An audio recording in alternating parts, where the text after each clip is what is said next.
Hi, I'm Nick Shell with Family Friendly Daddy Blog. As you know, I recently got my heritage DNA test back, and it surprised me because I'm supposed to be a quarter Italian because my mom's half. Her grandfather came here from Italy about 100 years ago. Italian last name, Italian first name, so did his brothers. They were always Italian. He only spoke Italian. He didn't really even speak English when he died at age, I think he was in his 90s in 1983 when he died. So how could it be that I'm 0% Italian according to the test? Well, my mom's going to be taking the test too to try to see if this connects. But there's basically three theories that I've read in the comments from the other videos and the blog posts I've done on this on Family Friendly Daddy Blog that are to try to explain why I'm not Italian in my DNA, even though my mom's supposed to be half Italian and my great grandfather came here from Italy being Italian and only speaking Italian. So here's the three theories. The first one is this, that ultimately, like I have a sister, if she took the test, she could have slightly different results. So just like when my mom takes the test, she might actually show up Italian, but the way the tests are, they're not necessarily 100% consistent between family members, even though they share the same DNA. They can project certain genes from certain areas. So ultimately, I guess in theory, because instead of showing that I was Italian, it was showing that my grandfather had to have actually been mostly Spanish, with traces of Balkan and Middle Eastern and Eastern European. But so it could be possible that I'm showing those genes and not the Italian genes. That's one theory that I've read from people who've kind of researched it. The second theory is that ultimately my ancestors were Italian in culture, but not Italian in blood. And this is one of two things could have happened to make theory number two be what happened.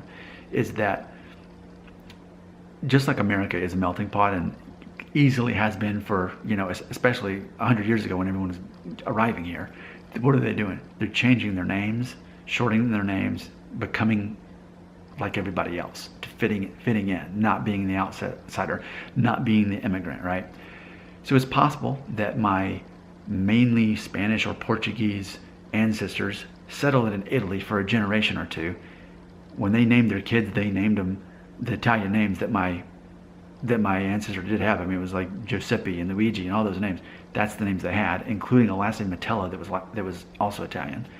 That they changed their names and named their kids those things so that they would fit in. They already looked closely enough, being Spanish and having again, Balkan and Eastern European and a little bit of Middle Eastern DNA. They looked enough Italian where no one questioned it. So they became Italian. Still, so the second theory, but another version of that theory is kind of the opposite. In addition to Italy being this melting pot, and Spain too, there were people trekking through Italy, taking over Italy. There was Middle Eastern influence coming through there, taking over. Same thing with Spain, taking over. I'm an English major, not a Spanish, not a history major. But ultimately, it's not like Italy was just intact for thousands of years. There were people taking over, people showing up. Where my ancestors were was southern Italy, where a lot of that was happening. So it could make sense that they were Italian, but their blood wasn't. They adopted the language, the culture. They already looked that way. And as far as they knew, they were Italian. But without the internet, maybe they just didn't keep enough records and explain, well, actually, we're mainly Portuguese or whatever it is. Theory number three. And this is the one I don't want to believe is real. That the test is completely inaccurate. That in contrast to theory number one, where ultimately siblings or mother and father, or father and son, all that, could have the same DNA but show different results, theory number three is completely different. And that is, this test is completely wrong. Even though they have the DNA strain for Italian, it just missed it. It's just that flawed of a test. I don't want to believe that.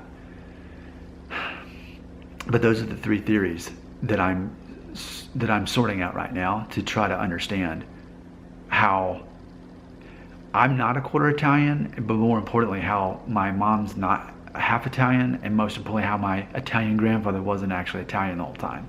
So this is a developing story. My mom's test will come back hopefully in a month, but I just wanted to share with you my three theories right now as to why I'm not actually Italian. Maybe. even though I'm Italian, but I'm Spanish.